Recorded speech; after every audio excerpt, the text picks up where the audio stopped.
So, I want to talk a little about cultural differences and also why it's a good idea to know the language of the country you're in. It's not always possible, but I wish that I did in these instances.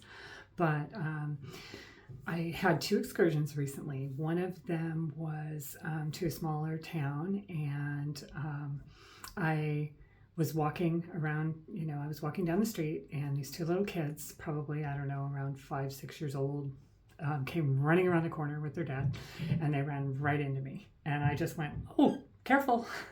And it started to walk away, and the dad turned around and started yelling at the top of his lungs for the whole town to hear, just yelling in a tirade at me. And I didn't look back. I listened to him yelling. I didn't. He was talking to me in Spanish, of course.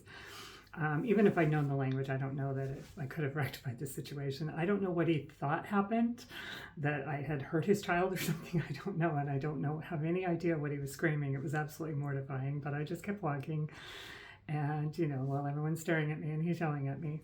But all I did was they ran right into me, right into my legs, and I just went, "Oh, careful." And but that was pretty mortifying.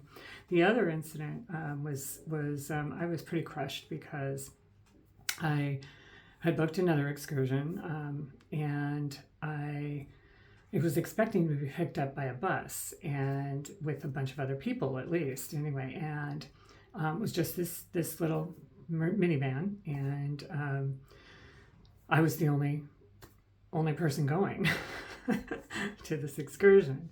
It was actually, I was visiting Granada and the Alhambra, and so I was the only passenger that they were taking to that. I wasn't the person on the tour, but I was the only passenger that they were taking from Malaga to Granada, and it's like a 2.5 hour drive there and back. Well, what happened was very much a misunderstanding and a cultural difference, definitely. But what happened was when the driver came to pick me up, I kind of, it triggered me when I realized I was the only person, and when there was no identification on the vehicle, and I was just being picked up by this person, this random vehicle, and I wasn't expecting that. And I'm really good at trusting my intuition, and in this case it wasn't my intuition that was talking to me. It was my head and the trigger that went off from a past experience. And I immediately said, I didn't want to get in the van, and I was very uncomfortable. And he didn't understand. He's like, what do I have to do to prove to you that, blah, blah, blah. And I just said, I'm sorry, I'm uncomfortable. I don't know. And I had to wrestle with this for about 5 minutes with myself and realize that everything was on the up and up. I have proof of all of this on my phone. Everything's up, it's all good.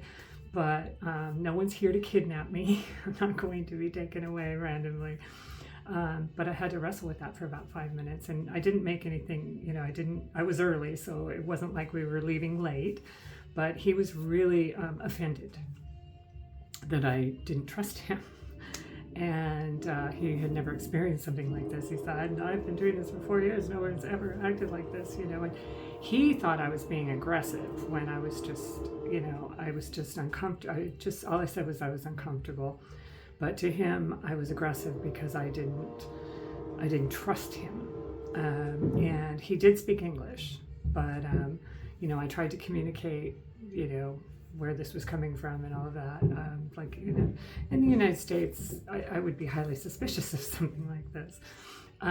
Anyway, I did go, but I got to say it was not probably a pleasant drive for either of us. I wanted to have some conversation about, what is this that we're passing, and, what do you like about Spain and, your country and things like that, and things I would normally, have nice conversations with my drivers, or my, as long as they speak English as he did, and my tour guides and things like that. And he probably would have been doing all of that. But it was at that point, there was definitely a distance between us, and he didn't want anything to do with me.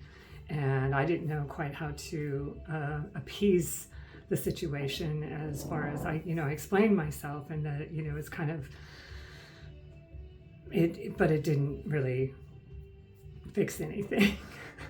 But it was kind of an icing drive. I mean, he was never rude to me in any way. But I offended him on such a level that it was just, there was no repairing that.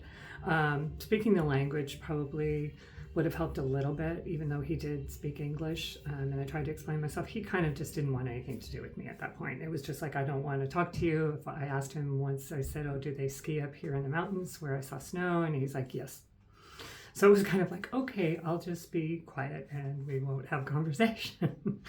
But it was very uncomfortable for me because, you know, I wasn't being aggressive, and for him to think that I was being aggressive really crushed me, and I felt awful, and I was a little mad at myself because I was coming for my head. You know, he didn't do anything, you know, to put me in any danger in any way, and I'm very good at trusting my intuition, but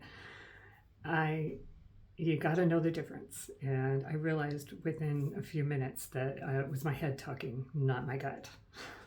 And I calmed down after that. But it was a trigger from past experiences and from growing up in a country where I don't feel safe, which is one of the reasons I left. And that doesn't mean that, you know, I just get in a car with anybody in another country and then I'm perfectly safe everywhere I go. You do have to be, you know, aware of what's going on. But in that instance, I wasn't in any danger. And but I just wanted to talk about that a little and see if anybody else has had, you know, experiences with misunderstandings in other countries, like the two that I just experienced. Obviously, the first one, there was no rectifying that. I mean, I would have had to get on my phone and translate, and the guy was yelling at me. So I don't know if he thought I hurt his child, or I don't know what he thought. All that happened was his kids came around the corner, ran into my legs, and I went, oh, careful. So, you know, definitely a misunderstanding there that can't be easily rectified when I can't just turn around and speak to him in Spanish and say, no, it's fine, you know, or whatever, or explain what, you know, or at least understand what he thought happened. So, anyway, if you've had an experience like that, please share it, because, you know, that was my first, both of those instances were total misunderstandings, and definitely cultural differences, because, like I said, the second one in America, the woman, you know, I don't know about this. And, you know, as a man in Spain just doing his job, it was like, what is your problem? You know, why would you be uncomfortable?